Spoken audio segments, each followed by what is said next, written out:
Pois bem,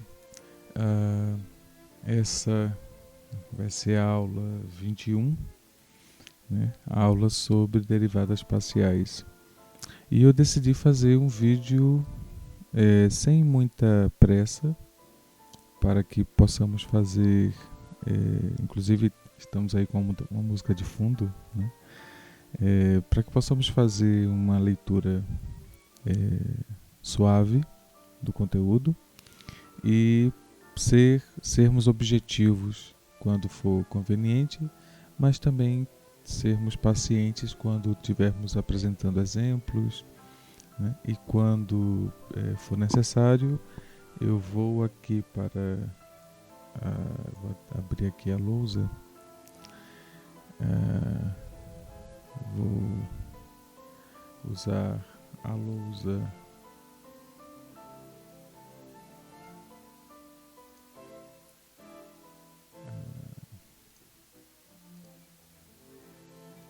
para fazer alguma observação, mas no mais eu vou querer usar o próprio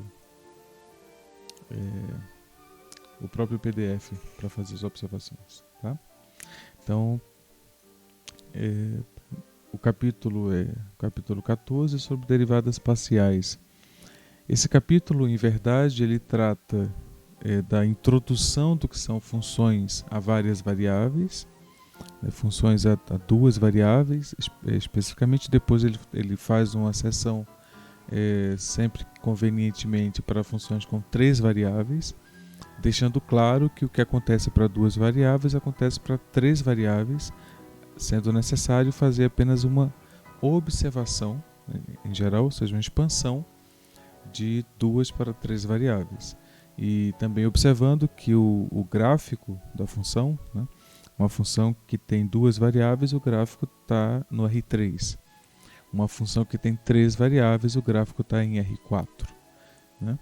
Então, fazendo essa pequena observação, e isso talvez justifique por que é que fazemos a teoria para n igual a 2, uma vez que o salto de 1 para 2 ele é feito completamente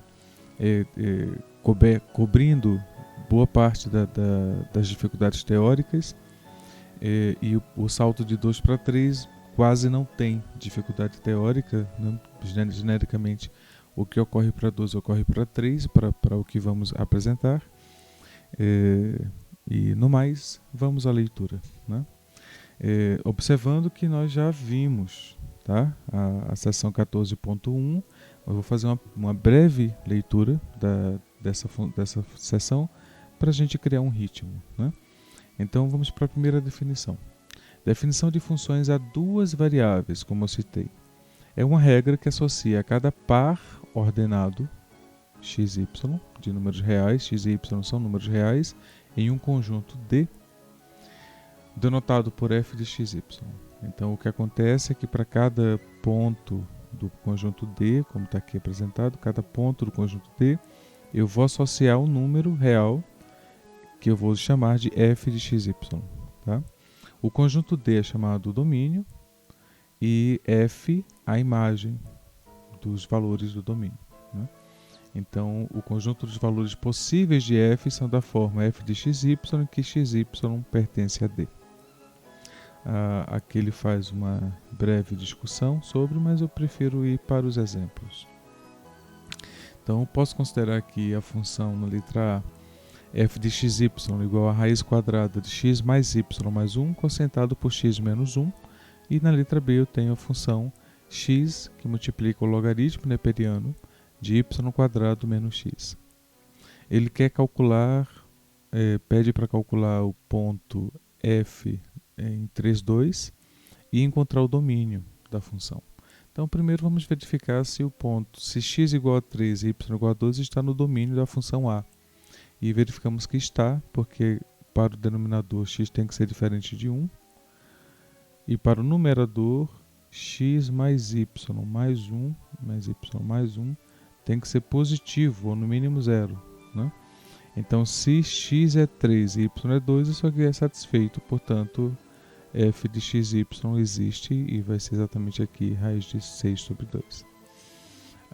Então, o domínio está aqui determinado, né? Ou seja, quando x mais y mais z é maior ou igual que zero, x diferente de 1. Essa seria uma forma interessante de representar o domínio, só que é necessário, muitas vezes, você ter uma ideia geométrica do que é o domínio, né?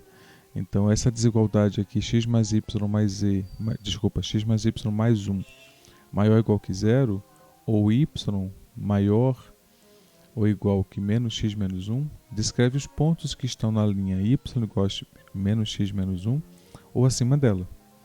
Então essa desigualdade aqui, olhada no plano, né, no coordenadas x e y, descreve o que está acima de menos 1, menos x menos 1, ou seja, os pontos que estão na linha y igual a x menos 1, ou acima dela. Né? Enquanto x é diferente de 1, significa que os pontos que estão na linha x igual a 1 devem ser excluídos do domínio. Então eu tiro os pontos que estão sobre a linha e os pontos que estão na linha x igual a 1. Né? Então tem os pontos acima de x mais y mais 1 igual a 0, e o que forma aqui essa região. Isso aqui seria a região D. Tá? Pois bem, para a letra B, eu tenho que para x igual a 3 e y igual a 2, eu vou ter 3 vezes o além de 1, que dá 0. Então, ou seja, está satisfeito. Né? O logaritmando tem que ser positivo, então x² menos y² tem que ser maior que 0, portanto o x é menor que y². Então tenho aqui a região. Né? E, por outro lado, nenhuma outra restrição, né? Vindo da função b.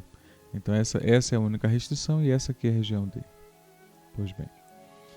Ele faz aqui um outro exemplo baseado em uma tabela. Deixa para vocês fazerem essa incursão aqui. Aqui ele usa um modelo, então deixa para vocês também fazerem essa leitura. Vamos passar para os gráficos. Né? Então, o gráfico, no caso de uma variável, o gráfico ele é o conjunto. Você tem tendo uma função de um intervalo na reta, né? O gráfico ele é o conjunto dos pares x, f de x, onde x está no intervalo i. Né? Então, essa é a determinação do gráfico de uma função a uma variável. Né? O gráfico para duas variáveis